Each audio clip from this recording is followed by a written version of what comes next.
Hello friends, welcome to my channel let's learn agriculture science. दोस्तों, मैं यहाँ पे आज प्लांट पैथोलॉजी जो सब्जेक्ट रहता है, पादप रोग विज्ञान, उसके बारे में हम यहाँ पे चर्चा करेंगे। उसके सिलेबस के बारे में, क्या क्या सिलेबस रहता है, अ, जो फर्स्ट सेमेस्टर है, सेकंड सेमेस्टर है, थर्ड सेमेस्टर है, फोर्थ सेमेस्टर है। कुछ सब्जेक्ट्स रहते हैं प्लांट पैथोलॉजी के, अ, उसके बारे में यहाँ पे कुछ चर्चा करूँगा। जो बहुत ही अच्छा एक सब्जेक्ट है, एक हाई परसेंटेज बढ़ाने वाला सब्जेक्ट है, और कह सकते हैं परसेंट गिराने वाला भी सब्जेक्ट है, और टेक्निकल सब्जेक्ट है। प्लांट पैथोलॉजी, इंटमोलॉजी और निमेटोलॉजी, कुछ पोर्शन। निमेटोलॉजी तो जैसे एमएससी में जाकर के वो अलग हो जाता है प्लांट पैथोलॉजी से, लेकिन बीएससी में हम निमेटोलॉजी का जो अध्ययन करते हैं वो प्लांट पैथोलॉजी के ही अंतर्गत करते हैं। अ, ये इतना टेक्निकल सब्जेक्ट है कि बहुत से बच्चों के बैक जो लगती है वो प्लांट पैथोलॉजी में ही मैक्सिमम, और इंटोमोलॉजी में बैक आ जाती हैं। इसलिए इसको बहुत ही केयरफुली स्टडी किया जाना चाहिए, और स्कोप भी प्लांट पैथोलॉजी और इंटोमोलॉजी का बहुत ही ज़्यादा है। कह सकते हैं कि प्लांट प्रोटेक्शन ऑफिसर की जो वैकेंसी आती है उसमें प्लांट पैथोलॉजी और इंटोमोलॉजी से आपका एमएससी होना अनिवार्य रहता है। अगर यहाँ पे आप अच्छे तरीके से प्लांट पैथोलॉजी का स्टडी करेंगे ग्रेजुएशन लेवल पे, तो आपको आने वाले समय में, अगर आप प्लांट प्रोटेक्शन ऑफिसर की वैकेंसीज देख रहे हैं, अच्छी खासी ग्रे पे स्केल्स रहती है, तो बहुत ही अच्छा सब्जेक्ट है ये। और आपको यहाँ पे जो इसका बेस है, जो इसका आधार है, वो यहाँ पे बहुत ही कह सकते हैं कि अच्छा करना चाहिए। वैसे बहुत से बच्चे जो होते हैं बीएससी में, जो बीएससी एग्रीकल्चर में जो अध्ययन करते हैं, वो आगे चल के यही सोचते हैं, नहीं, मुझे तो प्लांट पैथोलॉजी और इंटोमोलॉजी में एमएससी करनी ही नहीं है। बहुत ही हार्ड सब्जेक्ट है, इतने टेक्निकल वर्ड हैं, उनको हम नहीं स्टडी कर पाएंगे। तो बहुत ही बच्चे पैथोलॉजी को अवॉइड और इंटोमोलॉजी को अवॉइड कर देते हैं। अ, लेकिन जो बच्चे हैं जो इंटरेस्टेड हैं लेबोरेटरी में काम करने के लिए, उनके लिए बहुत ही अच्छा है। लेबोरेटरी में बहुत ही ज़्यादा वर्क रहता है पैथोलॉजी में। आप जैसे देख रहे हो, यहाँ पे प्लांट की पैथोलॉजी है, और ह्यूमन पैथोलॉजी जो होती है टोटली वर्क लेबोरेटरी कंडीशन का रहता है। देखते हैं कि फर्स्ट सेमेस्टर में कौन सा सब्जेक्ट है, सेकंड में कौन सा सब्जेक्ट है। यहाँ पे प्लांट पैथोलॉजी का जो भी सब्जेक्ट्स रहते हैं बीएससी एग्रीकल्चर में, बहुत ही इंटरेस्टेड सब्जेक्ट रहते हैं। जिसे हम पादप रोग विज्ञान बोलते हैं। कि पादप का, जो पादप में जो रोग लगते हैं, वीट में जो रोग लगते हैं, या फिर जो अदर रबी क्रॉप हैं, खरीफ क्रॉप्स हैं, फॉरेज क्रॉप हैं, उनमें जो रोग्स लगते हैं उसके बारे में हम अध्ययन करते हैं, उनका आइडेंटिफिकेशन करते हैं, उसका कॉजिंग एजेंट देखते हैं, उनका जो डिस्ट्रीब्यूशन है वो देखते हैं। इसके अलावा जो है वो किस प्रकार से ट्रांसमिट हो रहे हैं, वो चीज़ देखते हैं। आइए यहाँ पे देखते हैं क्या क्या सिलेबस में है। यहाँ पे फंडामेंटल ऑफ प्लांट पैथोलॉजी, यानी कि हर एक सब्जेक्ट का एक बेस रहता है। वो बेस, जो बेसिक सब्जेक्ट का जो पढ़ाया जाता है, वो फर्स्ट और सेकेंड सेमेस्टर में आपको हर एक सब्जेक्ट जो रहता है वो फर्स्ट और सेकेंड सेमेस्टर में कवर हो जाता है, और उसका फंडामेंटल आपको अध्ययन करने को मिलता है। कि आप पहले अपना बेस बनाइए हर एक सब्जेक्ट में, इसके बाद आपका जो नेक्स्ट लेवल का जो आपका सब्जेक्ट रहेगा इसका कोर्स का, वो आपको नेक्स्ट सेमेस्टर में आपको पढ़ने को मिलेगा। तो यहाँ पे, जैसे वहाँ पे मैंने पिछली वाली वीडियो में एग्रोनॉमी का बताया था, फंडामेंटल ऑफ एग्रोनॉमी, ठीक है, यहाँ पे फंडामेंटल ऑफ प्लांट पैथोलॉजी है। ये देखते हैं, ये 4 क्रेडिट का है, ठीक है? यहाँ पे ये देख रहे हो, 4 क्रेडिट का है ये। 4 क्रेडिट का मतलब क्या है कि जैसे मैंने एक्सप्लेन किया हुआ है, जो बीएससी एजी का सिलेबस मैंने सेमेस्टर वाइज बताया था, वहाँ पे मैंने क्रेडिट का सिस्टम बताया था कि क्रेडिट का सिस्टम क्या होता है, किस प्रकार से परसेंटेज को बढ़ाता है और किस प्रकार से परसेंटेज को लो करता है।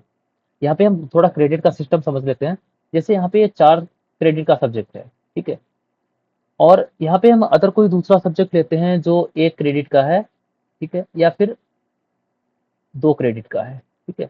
कोई भी हम सब्जेक्ट ले लेते हैं, मान लेते हैं कोई भी।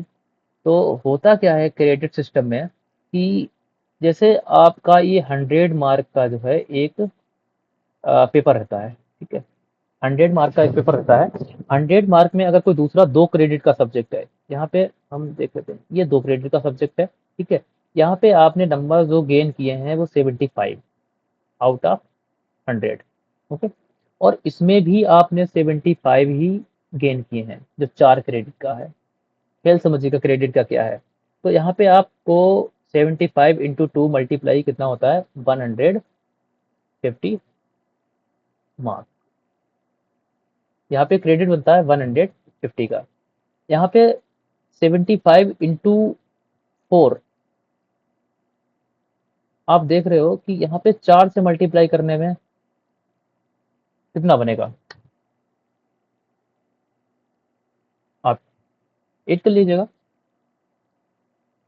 0 2 3 0, यानी कि आप देख सकते हो यहाँ पे 150, यहाँ पे 300, और यही आपका जो 150 बन रहा है, 300 बन रहा है, 175 बन रहा है, 225 बन रहा है, इस प्रकार से जो आपका स्कोर बनता है वो नीचे जा करके यहाँ पे आपका जीपीए बन जीपीए कहलाता है। जीपीए कहलाता है। ये जीपीए यहाँ पे 75 नंबर ना आकर के यहाँ पे आपके 50 नंबर आए, तो आपका क्या होगा, यहाँ पे 50 आए तो यहाँ पे 100 हो जाएगा, यहाँ पे 50 आए तो यहाँ पे 200 हो जाएगा। अब आप देख सकते हो कि बहुत ही ज़्यादा जो क्रेडिट है, क्रेडिट सिस्टम परसेंटेज को बढ़ाने में और परसेंटेज को गिराने में, दोनों में वर्क करता है। अगर आपके इसमें 2 नंबर बढ़े तो यहाँ पे सीधे 4 का इंक्रीजिंग पॉइंट होगा आपके पास, यहाँ पे सिर्फ 2 का इंक्रीजिंग पॉइंट होगा। तो नंबर 2 ही हैं और यहाँ पे 4 का इंक्रीजिंग पॉइंट है, यहाँ पे 8 का इंक्रीजिंग पॉइंट है, 4 का है। तो इस तरीके से जो क्रेडिट सिस्टम है बहुत ही मायने रखता है कि जो हाई क्रेडिट का सब्जेक्ट है उसको थोड़ा अच्छे से अध्ययन करना है, जिससे कि अगर हमारा एक भी नंबर कम हुआ तो समझिए कि आपके पास 4 नंबर जा रहे हैं। जो 2 क्रेडिट का है उसमें 2 नंबर लेस होंगे, जो 1 क्रेडिट का है उसमें 1 नंबर लेस लॉस होगा, और जो 4 क्रेडिट का उसमें सीधे 4 मार्क आपके समझ लीजिए लॉस हो जाएंगे। अगर 1 मार्क आपका ज़्यादा होता है तो फिर 4 मार्क आपके गेन हो जाएंगे। तो इस तरीके से जिसमें क्रेडिट ज़्यादा रहते हैं उस पे थोड़ा ज़्यादा फोकस करना रहता है, वो ईजिली आपकी परसेंटेज को इंक्रीज कर देता है। देखते हैं यहाँ पे ये एजी 206 है, तो यानी कि सेकेंड सेमेस्टर का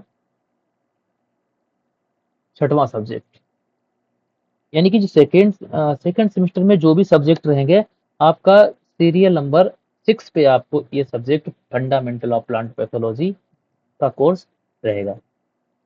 इसमें स्टडी क्या क्या करते हैं, सबसे पहले तो इंट्रोडक्शन। इंट्रोडक्शन किसका, इम्पोर्टेंस ऑफ प्लांट डिजीज, कि पादप रोग जो है उनका महत्व क्या है क्रॉप में, सबसे पहली बात तो। Scope and objective of plant pathology, plant pathology जो पादप रोग विज्ञान है उसका क्षेत्र क्या है और उसका उद्देश्य क्या है। प्लांट पैथोलॉजी हम क्यों पढ़ते हैं, क्या क्या क्षेत्र है इसका, क्या उद्देश्य है इसका प्लांट पैथोलॉजी के।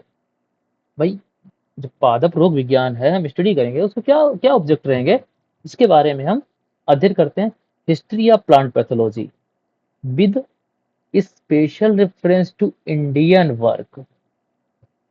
प्लांट पैथोलॉजी में अगर हिस्ट्री देखा जाए तो बहुत ही पुरानी है। ऋग्वेद में भी इसका जिक्र किया हुआ है कि गेहूं में जो रतुआ रोग लगता है वो भगवान का कहर है। इस तरीके से इसकी हिस्ट्री है, हिस्ट्री तो बहुत पुरानी है पैथोलॉजी की। और लेकिन यहाँ पे जो क्या रेफरेंस, स्पेशल रेफरेंस क्या है, स्पेशल रेफरेंस पढ़ना तो जो हिस्ट्री है वो इंडियन में वर्क हुआ है, भारतीय जो वर्क हुआ है उसके अलावा जो फॉरेन वर्क है उसको ही पढ़ना है। लेकिन स्पेशल जो आपको प्रेफरेंस में रखना है वो इंडियन वर्क को रखना है, कि भारत में पैथोलॉजी का अभी तक क्या क्या वर्क हुआ है, कौन कौन से साइंटिस्ट हुए हैं जिन्होंने प्लांट पैथोलॉजी पे वर्क किया है। Terms and concept in plant pathology, term and concept बहुत ही मेजर टॉपिक है, कि प्लांट पैथोलॉजी की अगर टर्मिनोलॉजी आपको समझ आ गई तो समझ लीजिए प्लांट पैथोलॉजी का 50% हिस्सा आपके पास सॉल्व हो गया। टर्मिनोलॉजी ही कुछ टर्म्स है प्लांट पैथोलॉजी के, जो हमेशा ही आपको, चाहे वो अगले सेमेस्टर में कोई भी सब्जेक्ट रहे प्लांट पैथोलॉजी का, उसमें वो टर्मिनोलॉजी आपकी आएगी ही आएगी। यही टर्मिनोलॉजी घूम घूम के पूरी बीएससी एग्रीकल्चर में चलेगी, और यही टर्मिनोलॉजी आपको एमएससी में भी, अगर आप प्लांट पैथोलॉजी से करेंगे तो आएगी। पैथोजेनेसिस, पैथोजेनेसिस क्या होता है? हमेशा ही आपको पूरी बीएससी में पढ़ना पड़ेगा। डिजीज ट्रायंगल क्या है एंड टेट्राहेड्रॉन क्या है? ट्रायंगल और टेट्रा, आपने ऑक्टा, टेट्रा, पेंटा पढ़ा है इंटर में केमिस्ट्री में। वही है कि ट्रायंगल में डिजीज ट्रायंगल है ये, ठीक है। डिजीज ट्रायंगल इस तरीके से ये ट्रायंगल है। तो यहाँ पे जो डी फॉर डिजीज जो है, ये क्या है? यहाँ पे ये तीन चीजें हैं। कौन सी तीन चीजें हैं जिससे मिलकर के डिजीज बना है? यही तो ट्रायंगल है। इसके अलावा टेट्राहेड्रॉन, यहाँ पे ट्रायंगल को हटा के टेट्राहेड्रॉन कर दिया, यानी कि ये चार चीजें हैं। कौन सी चार चीजें जो मुख्य हैं जिनसे मिलकर के डिजीज बनता है? Okay. Classification of plant diseases, plant diseases का क्लासिफिकेशन करना है। कौन सा जो डिजीज है वो फंगाई से होता है, कौन सा जो डिजीज है वो बैक्टीरिया से है, या फिर वायरस से है, या फिर वायरॉइड से है। इस प्रकार से हम उनका क्लासिफिकेशन करते हैं। Important plant pathogenic organism fungi, कुछ महत्वपूर्ण फंजाई हैं जो प्लांट में डिजीज कॉज करने का काम करती हैं, उनका स्टडी करना है। बैक्टीरिया है, फेस्टिडियस वेस्कुलर बैक्टीरिया है, फाइटोप्लाज्मा है, स्पाइरोप्लाज्मा है, वायरस है, वायराइड्स है, एल्गी है, प्रोटोजुआ है, पैनड्रोगेमिक पैरासाइट्स हैं एंड निमेटोड्स हैं। यहाँ पे मैंने आपको निमेटोड्स थोड़ा पहले बताया था कि जो निमेटोलॉजी है वो एमएससी जो होती है वो स्पेशल प्लांट पैथोलॉजी से होती है। निमेटोलॉजी कुछ पोर्शन रहता है, लेकिन अगर आप स्पेशल निमेटोलॉजी से एमएससी करना चाहते हैं तो बिल्कुल आप निमेटोलॉजी से कर सकते हैं, एमएससी होती है निमेटोलॉजी से। तो यहाँ पे ये एजेंट हमको पढ़ने हैं। आपने इंटरमीडिएट पे जो सब्जेक्ट एग्रोनॉमी रहता है उसमें वीट पढ़ा है, वीट के रोग पढ़े हैं, रतुआ पढ़ा है, कंडुआ पढ़ा है ना, ये सब पढ़े हुए हैं। तो उनमें जो रोग लगता है वो किसके कारण लगता है, इस तरीके से आपने इंटर में स्टडी किया हुआ है। With example of disease caused by them, disease किससे होता है एग्जाम्पल के साथ आपको इसकी स्टडी करनी है। Disease due to abiotic causes, disease abiotic agent कौन कौन से हैं जो डिजीज को कॉज करते हैं? एक सिंपल सी चीज बताते हैं। डिजीजेज के एजेंट बायोटिक, एबायोटिक और मीजोबायोटिक, तीन प्रकार के कॉजेज रहते हैं। बायोटिक में वो एजेंट रहते हैं जो जीवित होते हैं, बायोटिक, बायो जिसमें लाइफ हो, एबायोटिक जिसमें लाइफ ना हो, तीसरा मीजोबायोटिक, दोनों के बीच की कड़ी। भाई दोनों के बीच की कड़ी क्या है? हम उसका जो है, उससे कौन कौन से डिजीज होते हैं उसका अध्ययन करते हैं। ठीक है, जो भी आगे है डिस्क्राइब किया जाएगा। जो भी पैथोलॉजी का, ये फंडामेंटल ऑफ प्लांट पैथोलॉजी के जो भी क्लासेस आएंगे, आप मेरे चैनल को सब्सक्राइब कर लीजिएगा और बेल आइकन को अवश्य प्रेस करिएगा, जिससे कि आने वाले समय में जो भी प्लांट पैथोलॉजी की कोर्सेज की जो वीडियो आ रही हैं आप उनको देखें। और जो भी इम्पोर्टेंट आपको लगता है कि हमें समझ में नहीं आया है, आप कमेंट करके पूछ सकते हैं। मेरा व्हाट्सएप नंबर उसमें मैंने ऐड किया हुआ है चैनल पे, आप आराम से व्हाट्सएप कर सकते हैं। I available all time for you. Okay. सबसे पहले फंगाई की बात करते हैं। जो यहाँ पे ये fungi, bacteria, virus, phytoplasma, spiroplasma. हाँ, एक एबायोटिक का हम आपको एग्जांपल बताते हैं। सबसे पहले तो आपने जिंका खैरा रोग पढ़ा है, एबायोटिक एजेंट है, उसमें जीवन नहीं है लेकिन रोग उत्पन्न करता है। जिनका खैरा रोग सभी को पता है, सभी ने, बहुत ही मेजर रोग है, सभी ने पढ़ा है इंटरमीडिएट पे। ठीक है, वही चीजें हैं, बस इसको थोड़ा एक्सप्लेन यहाँ पे, यानी कि हाई लेवल पे बीएससी में आपका ये है। जो भी फंगाई में जनरल करेक्टर है, वही कोई चीज़ है, उसके करैक्टर कुछ तो उसके लक्षण होते होंगे ना, उसके जनरल सामान्य जो लक्षण है वो क्या है? कैसे पहचानोगे ये फंगाई है या फिर ये बैक्टीरिया है या ये कौन-सा रोग है? डेफिनिशन ऑफ फंगस, अगर फंगस है तो उसकी डेफिनिशन क्या है? सोमैटिक स्ट्रक्चर क्या है? भाई ये किस प्रकार का दिखता है? किस प्रकार की हाइफी है इसमें? किस प्रकार से इसमें नोट्स बन रहे हैं?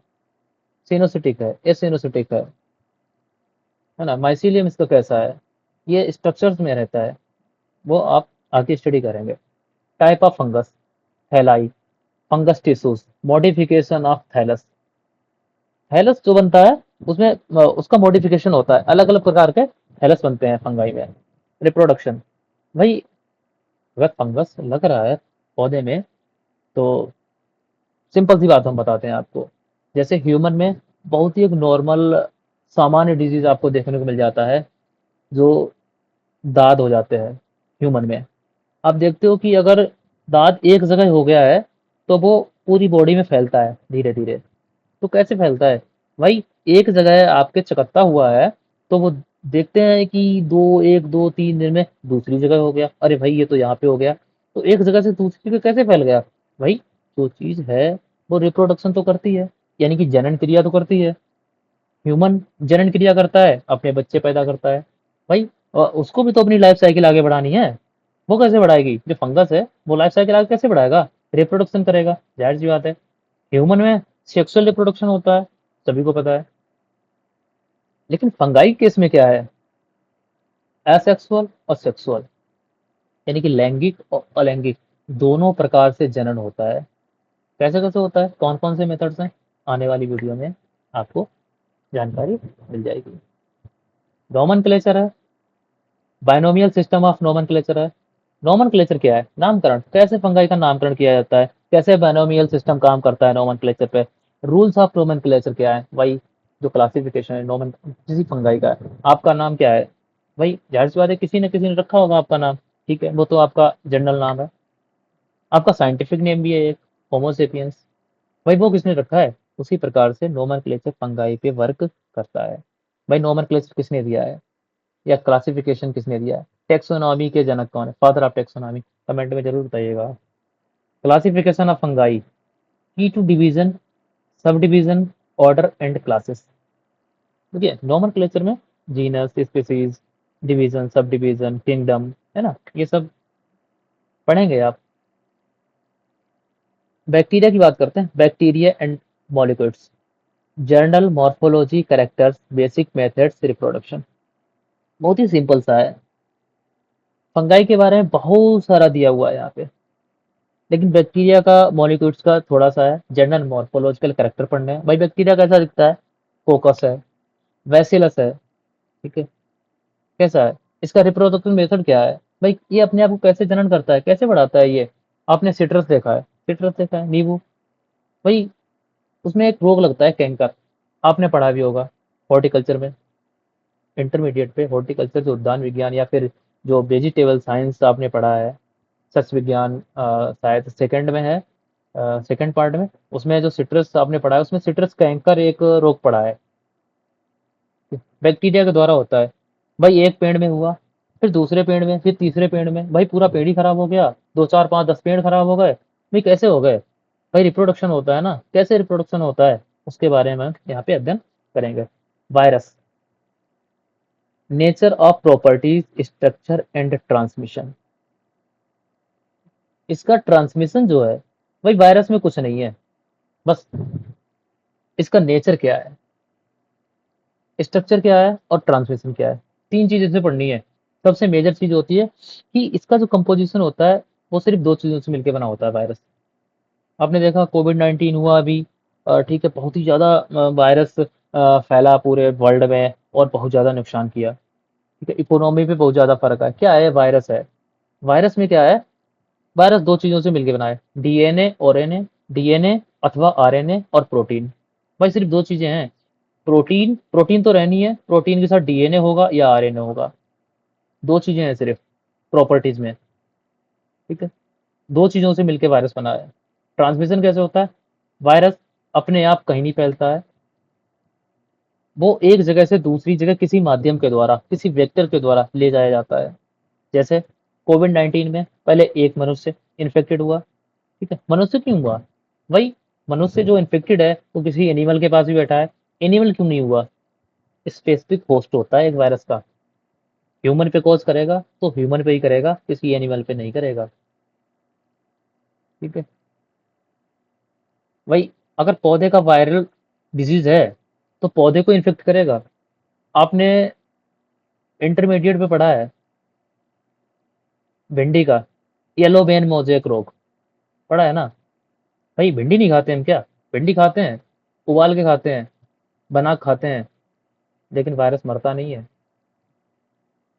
सिर्फ़ उसको होस्ट प्लांट चाहिए, उसको स्पेसिफिक प्लांट चाहिए कि वो उसी प्लांट पे कॉज़ करेगा, दूसरे पे कॉज़ ही नहीं करेगा। भाई ह्यूमन आता है, ह्यूमन को क्यों नहीं इफ़ेक्ट करता है? क्योंकि उसका एक स्पेसिफिक होस्ट होता है। ये वायरस का नेचर है कि हम सिर्फ़ अगर भिंडी का वायरस है, तो सिर्फ़ भिंडी पे ही कॉज़ करेगा, किसी अन्य दूसरे प्लांट पे कॉज़ नहीं करेगा, ठीक है? आगे आएँगी वीडियो, उसमें बताऊँगा अच्छे तरीके से। स्टडी ऑफ पेंड्रोगेमिक प्लांट पैरासाइट, भाई बहुत अच्छा टॉपिक है। पेंड्रोगेमिक प्लांट पैरासाइट क्या है कि आपने नॉर्मल तरीके से आम के पेड़ पे या कहीं आम के पेड़ पे बंदा लग जाता है, आम के साथ-साथ दूसरा एक बड़ा-बड़ा पत्ता वाला एक पेड़ उगाता है, ठीक है? इसके अलावा आपने हर जगह देखा होगा कि कहीं बेर का पौधा लगा हुआ है, उसके ऊपर जो है अमरबेल फैल जाती है, ठीक है? वो भी एक पेंड्रोगेमिक प्लांट पैरासाइट ही है। प्लांट पैरासाइट नॉर्मली जो होते हैं 4 प्रकार के होते हैं। Root parasite, semi root parasite, stem parasite और सेमी स्टेम पैरासाइट। ये 4 प्रकार के पेंड्रोगेमिक प्लांट पैरासाइट होते हैं। आगे बताएँगे आने वाली वीडियो में। इसलिए चैनल को सब्सक्राइब कर लीजिएगा, बेल आइकन को दबा दीजिएगा और जो भी आपके साथ साथी स्टूडेंट हैं, उनको मेरा चैनल शेयर कर दीजिएगा, जिससे वो फ्री ऑफ कॉस्ट जो आपको शायद किसी और चैनल पे मिले, इस तरीके की एजुकेशन मैं प्रोवाइड कराऊँगा। जो मेरे पास बुक्स हैं, वो इंग्लिश मीडियम लेवल की हैं और एमएससी लेवल की एक यूनिवर्सिटी इंस्टीट्यूट लेवल की बुक्स हमारे पास अवेलेबल हैं। एपिडेमियोलॉजी पढ़ना है, फैक्टर अफेक्टिंग डिजीज़ डेवलपमेंट पढ़ना है कि किस-किस प्रकार से डिजीज़ का जो वृद्धि हो रही है, विकास हो रहा है, किस-किस प्रकार से अफेक्ट होगा, या किस प्रकार से अफेक्ट करता है ये, ठीक है? प्रैक्टिकल में आपको क्या पढ़ना है? Acquaintance with various laboratory equipments and microscope. भाई आपको लेबोरेटरी में देखो आपने एग्रोनॉमी पढ़ा, ठीक है? एग्रोनॉमी का सिलेबस देखा, उसमें कोई लेबोरेटरी की बात नहीं आई है कि वो लेबोरेटरी में कौन-कौन से इक्विपमेंट्स हैं, माइक्रोस्कोप। भाई माइक्रोस्कोप भाई पैथोलॉजिस्ट अगर बनोगे, तो फिर माइक्रोस्कोप से तो पल्ला पड़ना ही पड़ना है। माइक्रोस्कोप चला के देखिए, स्लाइड्स हैं, कौन-कौन से इक्विपमेंट्स हैं, लैमिनार फ्लो है, बहुत से इक्विपमेंट्स होते हैं, केमिकल्स रहते हैं। देखिए ज़रा उनको जानिए, पहचानिए कि बीओडी कैसे वर्क करता है, स्टेरिलाइज़ेशन मेथड कैसे वर्क करता है और पेट्री डिश क्या होता है, टेस्ट ट्यूब क्या होता है, ठीक है? इस तरीके से जो इक्विपमेंट्स रहते हैं, आपको इसमें अध्ययन कराए जाएँगे। Collection and preservation of disease specimen. भाई कलेक्शन कैसे करना है आपको? जो डिजीज़ है, किसी क्रॉप में डिजीज़ लगा हुआ है, हम उसको कैसे कलेक्ट करेंगे? कलेक्ट तो कर लिया, चलो ठीक है कलेक्ट कर लिया, लेकिन हम उसको परमानेंट तौर पे अगर उसी प्लांट का हमें डिजीज़ नहीं मिल रहा है और हमको अध्ययन करना है after 5 year, after 7 year, after 10 year, after 2 year, कैसे स्टडी करेंगे हम? तो उसको प्रिज़र्व करते हैं। कौन-कौन से प्रिज़र्वेशन के मेथड हैं, आने वाली वीडियो में आपको बताएँगे। प्रिपरेशन ऑफ मीडिया, देख रहे हो कितना टेक्निकल सब्जेक्ट है ये। मीडिया एक माध्यम, प्रिपरेशन हम एक माध्यम का कैसे प्रिपरेशन करेंगे, पोटैटो टोस्टर्स अगर मीडियम है, बैक्टीरियल का मीडिया अलग रहता है, फंगस का मीडिया अलग रहता है, वायरस का मीडिया अलग रहता है, अन्य बहुत से प्रकार के मीडिया रहते हैं, सब अलग-अलग प्रकार के रहते हैं। हम उनका कैसे प्रिपरेशन करेंगे, डेक्सट्रोज क्या है, अगर-अगर क्या है, कैसे इनको हम बनाएँगे, कैसे कितनी मात्रा रहेगी, दूसरा point, isolation and coach postulates. भाई रॉबर्ट कोच ने कुछ पॉइंट दिए हुए हैं कि इस आधार पे हम प्लांट डिजीज का आइडेंटिफिकेशन लेबोरेटरी और फील्ड कंडीशन में कर सकते हैं कि पहले आइसोलेशन करना है, प्यूरिफिकेशन करना है, इस तरीके से मेथड्स। चार पॉइंट हैं। जो चौथा पॉइंट है वो ईएफ स्मिथ ने दिया है, तो जाकर के कोच पास्टुलेट प्रोसेस कंप्लीट होता है। उसके बारे में पढ़ेंगे। Journal study of different structure of fungi, जो आप ऊपर थ्योरी में पढ़ चुके हैं। डिफरेंट स्ट्रक्चर करना क्या है, जो भी स्पेसिमेन है, ठीक है, स्पेसिमेन लेके स्लाइड पे क्रश करना है, लैक्टोफिनॉल कॉटन ब्लू एक चीज यूज करनी है, स्लाइड लगानी है और माइक्रोस्कोप में लगाना है। देखना है कि भाई कैसा स्ट्रक्चर दिखता है ना। Study of symptoms of various plant disease, study करनी है फील्ड में जाकर के। भाई गेहूं में रतुआ रोग लग रहा है, या सरसों में अल्टरनेरिया लग रहा है, पोटैटो में अल्टरनेरिया लग रहा है, तो कैसा सिम्टम होगा उसका, भाई पहचानना भी तो है। पत्ती को उल्टा सीधा करके, स्टेम में देख करके, रूट में देख करके, भाई कैसा दिखता है कम से कम। हम यहाँ पे प्रैक्टिकल ऑनलाइन क्लासेस में नहीं करा सकते हैं, लेकिन कम से कम आप यहाँ पर पढ़ करके आप टीचर से पूछ सकते हैं कि सर हमें जो प्लांट डिजीजेज हैं उनके सिम्टम देखने हैं फील्ड में चल के। चलिए सर दिखाइए। आप हमें कभी प्रैक्टिकल कराने नहीं ले गए हैं, आराम से इजिली जा सकते हैं। अगर आपके पास नॉलेज होगी तो आपके पास क्वेश्चन हो गए, अगर आपके पास नॉलेज नहीं होगी तो आपके पास क्वेश्चन नहीं होंगे। इसलिए नॉलेज को गेन करो और अपने टीचर से पूछो, सर हमें कोच पास्टुलेट क्या होता है हमें बताइए, आइसोलेशन का मेथड क्या है हमें बताइए, प्यूरिफिकेशन का मेथड क्या है हमें बताइए, हमें ये प्रैक्टिकल करना है। नहीं तो कॉलेज में कोई नहीं कराता है बिना कहे। सब मीडिया बनवा दिया, बस बात खत्म, मीडिया बनाना सीख लो। बहुत से कॉलेज में मीडिया भी नहीं बनवाया जाता है। लेकिन अगर आपके पास जानकारी रहेगी कि मीडिया है, मीडिया ये चीज होती है, पोटैटो टेक्सटोज अगर ये होता है, अगर अगर मुझे देखना है, क्योंकि अगर अगर के क्वेश्चन बहुत सारे बनते हैं, हमेशा ही बनते हैं। Study of representative fungal genera, staining and identification of plant pathogenic bacteria. Staining करते हैं बैक्टीरिया में। क्रिश्चियन ग्राम एक साइंटिस्ट थे, उन्होंने स्टेनिंग का मेथड दिया था। स्टेनिंग कैसे करते हैं, स्टेनिंग के कुछ 7 8 10 पॉइंट हैं। एक प्रोसेस है उसका स्टेनिंग का। पहचानना है कि ग्राम नेगेटिव बैक्टीरिया है या ग्राम पॉजिटिव बैक्टीरिया है। ग्राम पॉजिटिव और ग्राम नेगेटिव बैक्टीरिया का आइडेंटिफिकेशन करने के लिए ये क्रिश्चियन ग्राम ने स्टेनिंग मेथड दिया था। क्या होगा लिखाएंगे आपको आगे हम।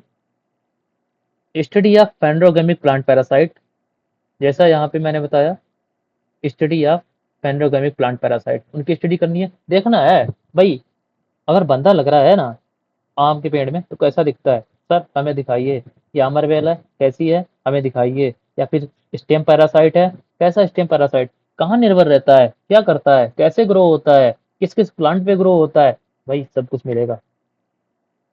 Identification of plant parasitic nematode, भाई जो निमेटोड्स हैं, यहाँ पे आपने एक इंटरमीडिएट पे गेहूं का रोग पड़ा होगा, सेहू रोग है, मोलिया डिजीज है, निमेटोड से होता है। भाई कभी देखा है, नहीं देखा ना निमेटोड। फील्ड में जाके इजीली आप राइस में देख सकते हो, जो रूट नॉट लगता है, रूट में जो एक निमेटोड लगता है राइस में, नर्सरी कंडीशन में, इजीली आप देख सकते हो जाकर के। अगर लगा हुआ है, पौध को उखाड़िए और हल्के से साफ पानी में उसको, उसकी जड़ को हिलाइए, मिट्टी धुलिए, फिर उसको छानिए। निमेटोड इजीली नग्न आंखों से आप देख सकते हो। Okay, thank you. अगली वीडियो में जो भी आगे के सब्जेक्ट्स रहेंगे पैथोलॉजी के, आपको पूरी जानकारी दी जाएगी, क्या क्या पढ़ना है, कैसे पढ़ना है, सब मिलेगा। बस आप चैनल को सब्सक्राइब कर लीजिए और बेल आइकन को प्रेस कर दीजिए। Thank you and have a nice day.